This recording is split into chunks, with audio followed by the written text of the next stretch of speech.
Hills, Midrand.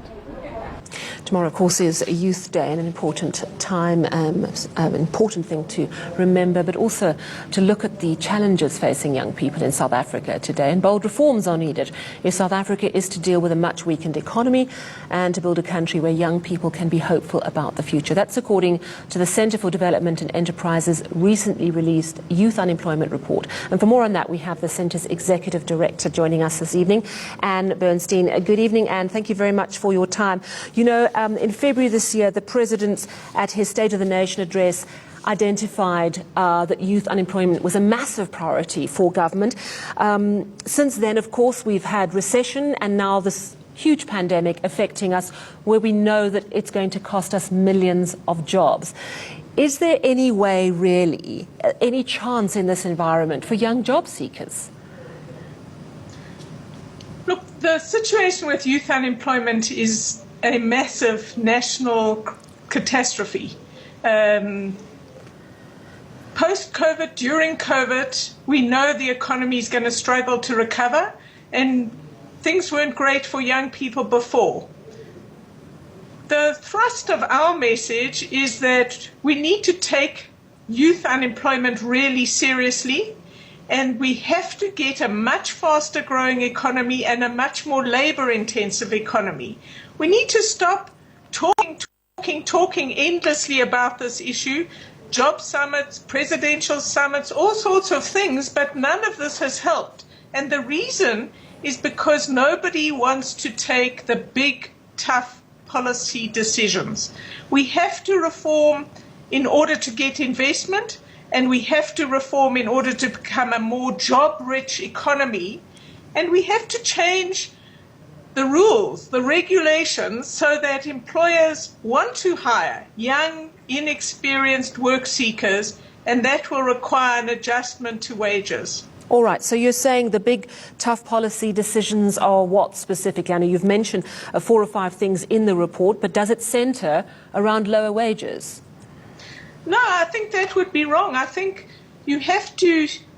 People like to talk about youth unemployment on the one side and put it in a compartment, when in fact it is the product of an economy that doesn't function very well and a skills and training system that is failing young people. So you're going to accuse me of having too many things we have to do, but we would argue we need to look at labor-intensive manufacturing. Maybe with the disruptions of COVID, we can try and get into some global supply chains into Africa and elsewhere with labor-intensive manufacturing, which is an ideal vehicle for first-time jobs for younger people and particularly women.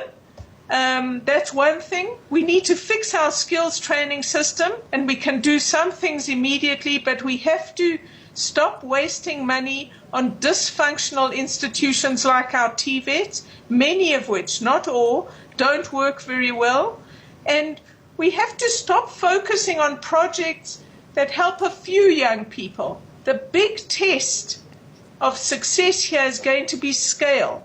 We have to turn the dial of the over 6.5 million young people who were looking for jobs and would take jobs at current jobs at current wages before COVID. And now that number is much bigger. So we have to stop tweaking at the edges and pretending we're dealing with this issue because you have a nice project for 1,000 people.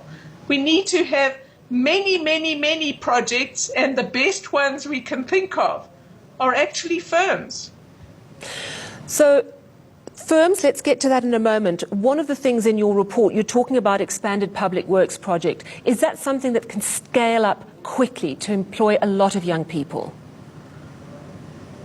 Look, I think with the devastation of the pandemic and South Africa's very weak economy, we have to maintain our public works program, and we probably should expand it. But it's really important that we get value for money. So the reports of corruption, of patronage, of the public works programs not working as well as we all had hoped, we need to look at that and fix that before we put more money into this and expand. But this is a stopgap, really. This is a way of helping people while we're fixing the rest of our economy. So I think this is important to maintain, but we shouldn't be too ambitious. We must get rid of the corruption. We must make sure that we're helping as many people as possible have something to do while we're getting real jobs going in the real economy. So you talk about we need to fix the skills problem, we need to fix expanded public goods, we need to get rid of corruption, but it's the how that is the problem. It seems to be so very difficult to do. It's the how. Does your report look into the how? Look, this is a short document saying, are we asking the right questions about youth unemployment? And of course, most of us, we don't really know how things are going to evolve during and post-COVID and how long this will last. Now, the President in February made one of his top priorities dealing with youth unemployment, and we commend him and support him in that. We're concerned that the initiatives he was announcing are not going to be sufficient in scale to really turn the dial. And we want to focus on the absolute fundamentals here so that we can start getting bang for our buck and we can start really tackling the big issues in the country. But critically, we need to make hiring young people something that employers want to do. So why don't they do it sufficiently at the moment? We've seen such incredible will from the private sector to assist with this pandemic. Is there a lack of will? Why is there a lack of interest then in hiring young people? I think that's the wrong question altogether. The real issue is, why would you hire a young person who, through no fault of their own, has come out of a bad education system, often lives in a family or a community where nobody works, and they have no work experience? But we have to pay them the same wage as a more experienced worker. So collective bargaining agreements that extend the deals made around that table and often exclude smaller firms is a big problem, because smaller firms are more likely to give a young person a chance. So we've got to look at how we are making it harder to get rid of young people if they don't work out. So I'll employ a young person, they don't quite work out in my particular firm or organization. You need to be able to let them go very easily. So you need to encourage taking the risk on a young person that doesn't cost you all that much money initially, and that if it doesn't work out, the costs of dismissal are not enormous.